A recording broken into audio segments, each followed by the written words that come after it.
Hi, everyone. Good afternoon.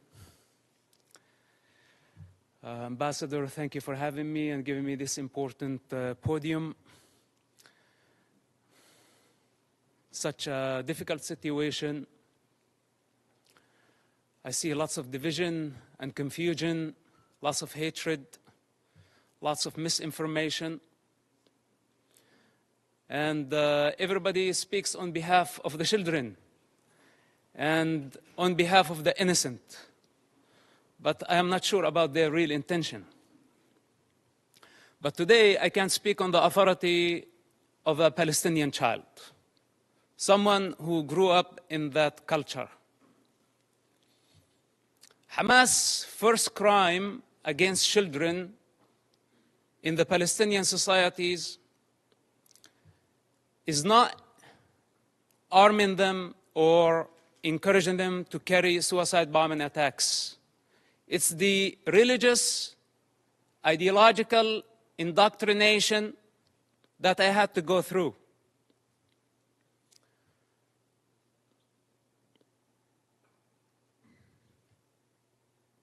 With one intention in mind: to annihilate the state of Israel. This is Hamas' primary goal. In this truth, there is no confusion. I speak as first-hand witness on Hamas and their intention. My father is one of the founders of Hamas movement. I was there when Hamas was born. I was before Hamas was born. And as I said before, I will be there after Hamas is dead.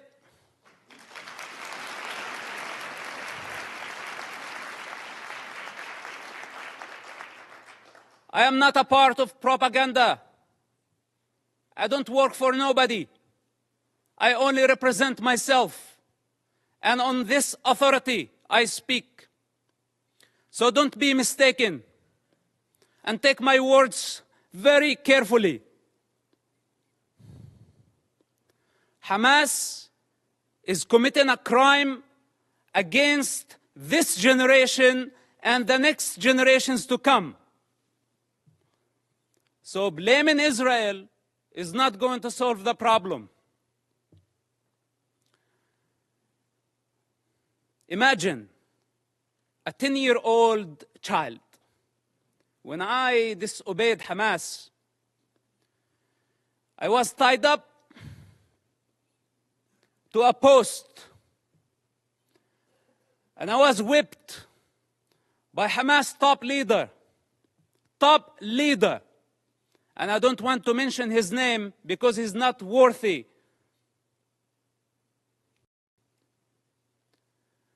With the electric cable. Every lash, I lost my breath. Until I lost my consciousness. My father was in prison at that time. And this leader thought that he was my mentor. This is Hamas discipline. This is how they wanted me to be. To become a violent savage like them. And the very basic intelligence of a child, when I felt that was not natural, it wasn't. But I had still to go to the mosque to please my mother and please my father and obey this type of monsters. I hate to talk about my personal struggle. And I hate to be in a position to be at defense. He also don't like to be at defense. Because this is what Hamas did to Israel on October 7th. They put all of us at defense. But this doesn't mean that we are not going to win the war.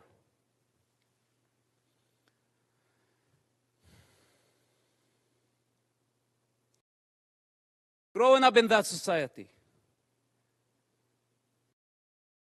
majority of the Palestinians blamed Israel. And as a child, I took it as a Quran. I took it as a holy scripture that Israel was our problem. But then as I grew up, I start identifying the enemy within. The religious authorities, the corrupt leaderships, who basically did not care about children, they did not care about Palestinians, they still don't care about nobody but themselves. And the world has been empowering them against the prey, against the victims. This has to come to an end. Let's put my childhood on the side, because maybe a child does not see things for what they are. Maybe I was very bad. I misbehaved myself as a child to deserve to be beaten up again and again and again by Hamas leaders. And some people say, is it a personal problem? Well, it is a personal problem. Do you have any problem with me having Hamas problem as a personal problem? It is a personal problem. And I swear I will not die before I see Hamas dead. Can I make this a goal to my life?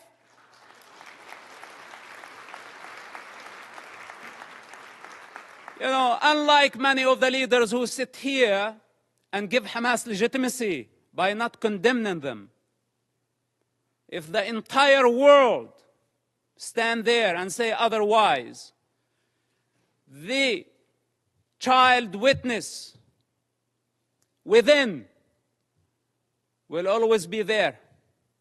And nobody can deceive that child anymore.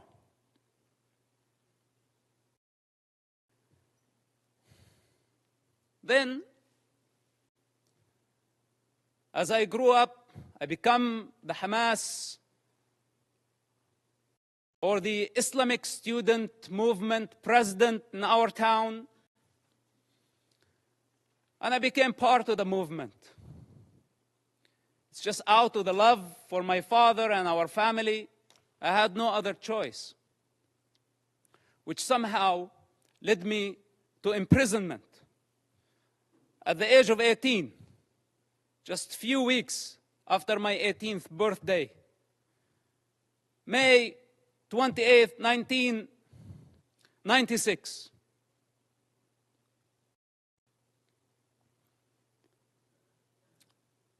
My problem was not Israel who arrested me during that experience. It was Hamas again, but this time with a lot more brutality, a lot more pain than the pain I experienced on a personal level. In prison, Hamas tortured and killed hundreds of Palestinian prisoners, Hamas members, because Hamas had suspicion that they were collaborating with the State of Israel. I spent 16 months in that first arrest among Hamas leaders. What was called Al-Majd, Hamas security wing, for those who don't know, this division of Hamas. This security wing, they brutally tortured people, putting needles under their fingernails, burning plastic on their bodies, putting off cigarettes in their skin. The screams of hundreds of prisoners over that period of time. How could I forget? And I don't wish for any of you to go through such experience to realize what type of monster we are dealing with. It's unfortunate that my father helped establish such an organization. And I don't mean to dishonor him. I love my father and I will always do. I'm not here to dishonor my people. I love my people.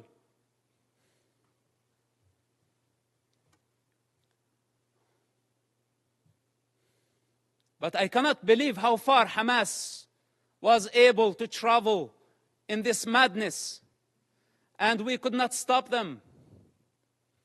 After I was released from prison, I made very hard choices. And I don't have the time to go through all my motives, but yes, I had many motives. Many motives to fight against Hamas, and I still do. And nobody can get in my way. Not even the United Nations.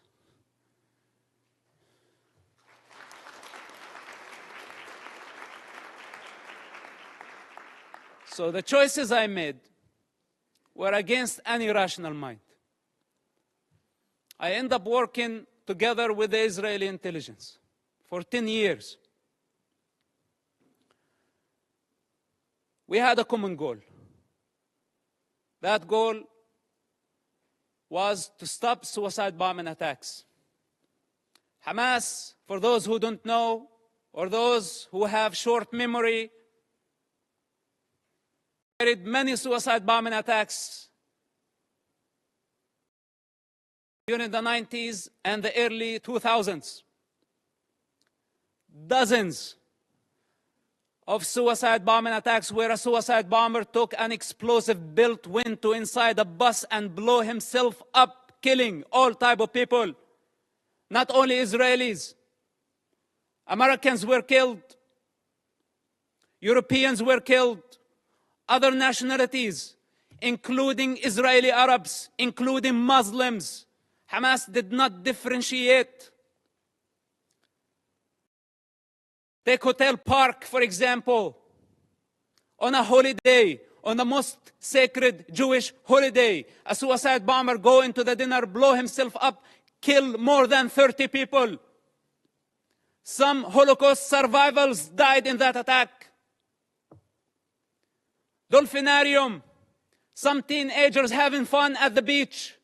Hamas suicide bomber killed about 18 and wounded dozens. Look up, see how many buses. It did not stop there. Hamas attacked the Hebrew University. 6 Americans were killed in that attack.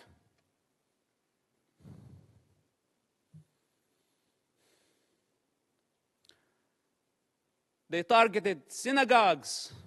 They targeted everywhere. Knowing the Israeli retaliation, they invite violence. They love violence. Hamas, without chaos, cannot survive. It's their climate. This is where they thrive. When the peace process came, if you follow the history of Hamas and their development or their evolution, whatever you want to call it, Hamas, what sabotaged the peace process through suicide bombing attacks.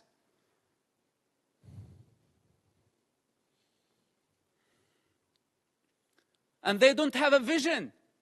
That's the problem.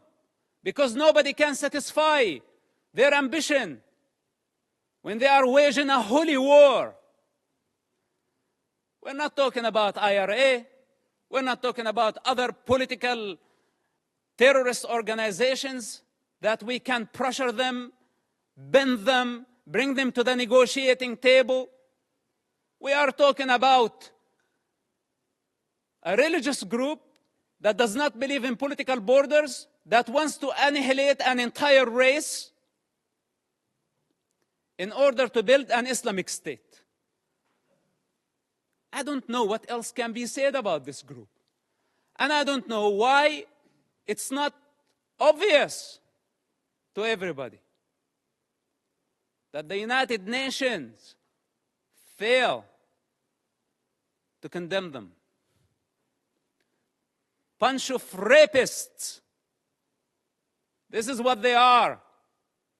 Lower than animal consciousness.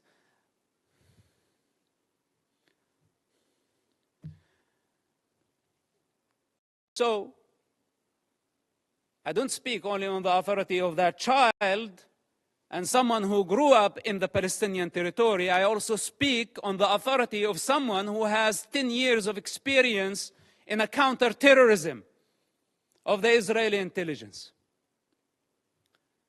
It took us 8 years to capture someone by name Ibrahim Hamid. This mass murderer, 8 years he hid in a small town of Ramallah, less than 20,000 people. It took us 8 years to capture him, while he was sending suicide bombers every other day. It was a big nightmare to capture him. And you know now what they are doing? Why the hostage situation that we have in Gaza? They want him. He's on the top of the list to be released. Ibrahim Hamid, remember his name? Look him up. They want mass murderers to go back to the street. And if you ask yourself, the guy that you saw earlier, Yahya Sinwar, with the child and the rifle, this guy was released just recently, part of the prisoner exchange with Israel, when Israel had to release more than 1,000 Hamas members to return one Israeli soldier back to his mother. And Hamas had a taste to that. So they thought this time they can go and bring 200 hostages and more. So they can bring the only true democracy in the Middle East to its knees. This is why it's a very brutal war. For those who are in the intelligence communities, they understand the significance of this. And they know that that Israel cannot release more Hamas terrorists.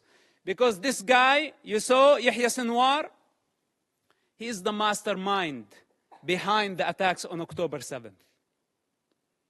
And how can Israel afford, or how can any of you validate or prove the release of mass murderers back to the street so they can carry a lot more terrorist attacks and hijack an entire society, use hundreds of thousands of people as human shields?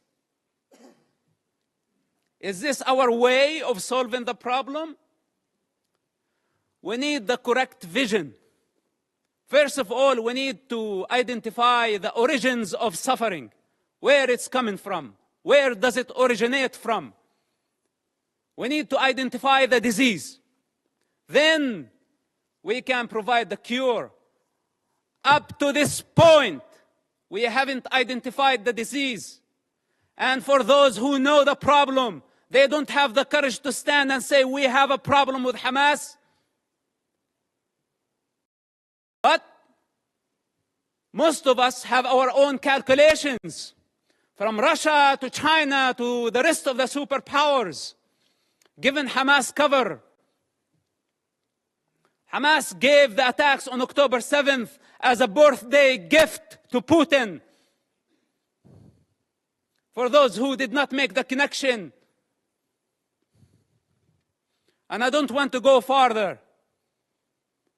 Now nobody's talking about Ukraine, using Hamas as the wild card in the Middle East, igniting a religious war to just divert your attention somewhere else. All those criminals, whether they were high profile or low profile, they are all savages. They are all enemies of children and enemies of humanity. The United Nations and the rest of the international community have empowered con men who used what's so-called Palestinian cause to become richer. They were seeking power and wealth. They did not care about the Palestinian people. As the children of Gaza sink in despair and poverty, leaders of Hamas, along with their families and their entourage, enjoy the Four Seasons Hotel in Doha, Qatar.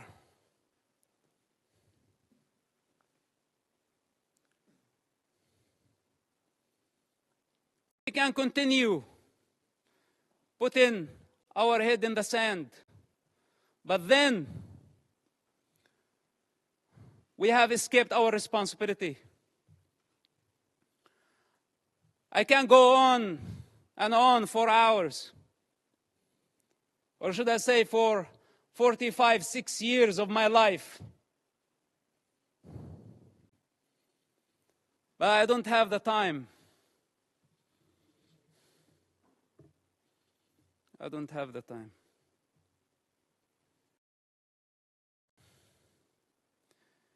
If we don't eradicate Hamas this war and this time, if we don't eradicate them, the next Gaza war is going to be deadlier. It's going to be much greater. If today we are complaining about 10,000 casualties, even though I'm not sure about the numbers because it's Hamas statistics, I don't trust anything they say or anything they do. But even if it was true, it's actually a miracle that we have only this number. The next war, we will be talking about hundreds of thousands. This is the 4th war with Hamas and the 5th war in Gaza, because also Islamic Jihad had their own war. If we don't eradicate Hamas and other terrorist groups in Gaza this time and give Gaza back to the people of Gaza, we will give them legitimacy. We will show them that we are afraid. And tomorrow, they will come back with vengeance. What made Hamas attack this time a lot stronger than the past wars? Because under the international pressure, we had to negotiate with them. And we had to give them legitimacy.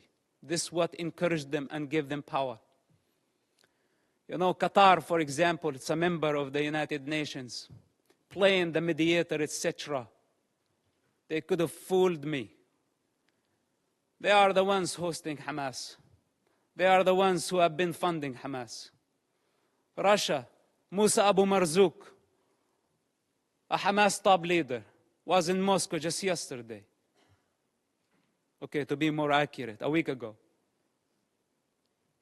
What's this? Where democracies should be united in fighting such savages. All of us saw Hamas, you call a hostage situation, but you want the true term Hamas uses for this? Booty. It's not even hostages. It's not war prisoners. All of us saw Hamas, savage, grab a teenager girl from the neck, pushing her into the unknown. That's your very freedom. That girl represents your freedom. And none of us thought about the mother of that kid and how she felt about seeing her daughter being dragged that way by a savage who wants to dominate, who sees women as a property. This is how Hamas sees women, a property, something they can own. As they want to own territory, more territory, their lust, their sexual lust, their lust for power, their lust for territory.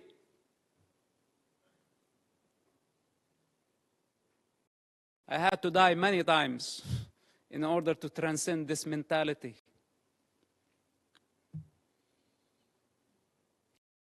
So we are talking about a big problem. It's beyond Israel. And here is the danger.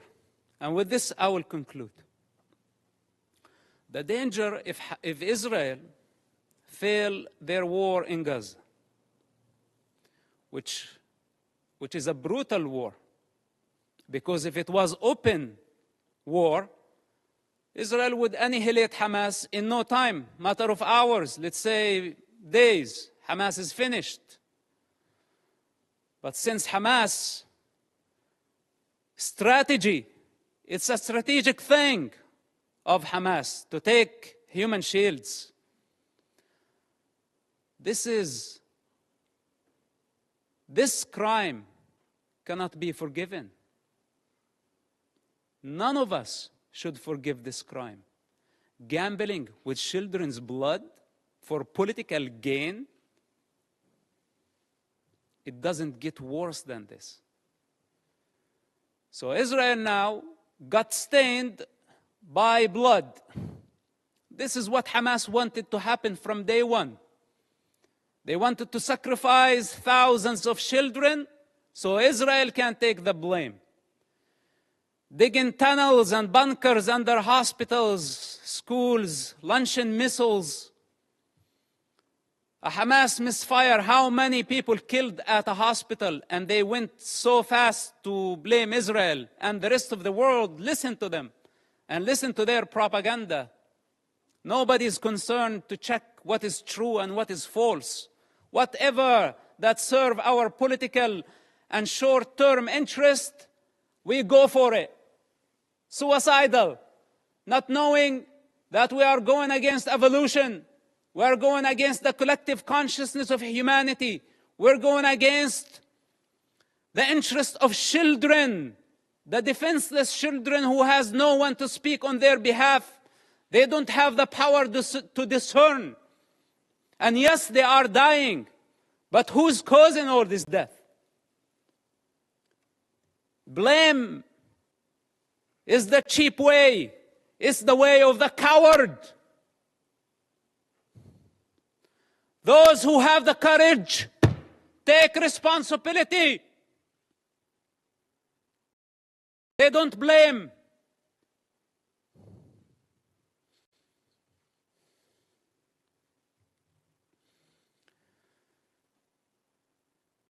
If Hamas is not defeated, if Hamas is not eradicated in Gaza, we will set the model. We will give the freedom to so many radical groups around the world, especially in Europe. Because many of ISIS have fled to Europe under civilian cover. They are sleeping cells in Europe. And there is a migrant problem in Europe. And there is an Islamic problem in Europe. And this is just a warning. If you really care for the global security, and I speak as a person who was part of the counterterrorism effort against radical Islamists, if Hamas is not defeated in Gaza, it will inspire many groups around the globe. They will see that few thousands of savages can blackmail the international community, the superpowers, and bring democracies to their knees. Many of them are watching now, and many of them are very happy about how the world is responding. And many of them are satisfied to see the state of confusion and fear and anxiety. This is the time to get united. Because if Israel fails in Gaza, all of us, we will be next. Thank you for listening, and thank you for giving me the opportunity.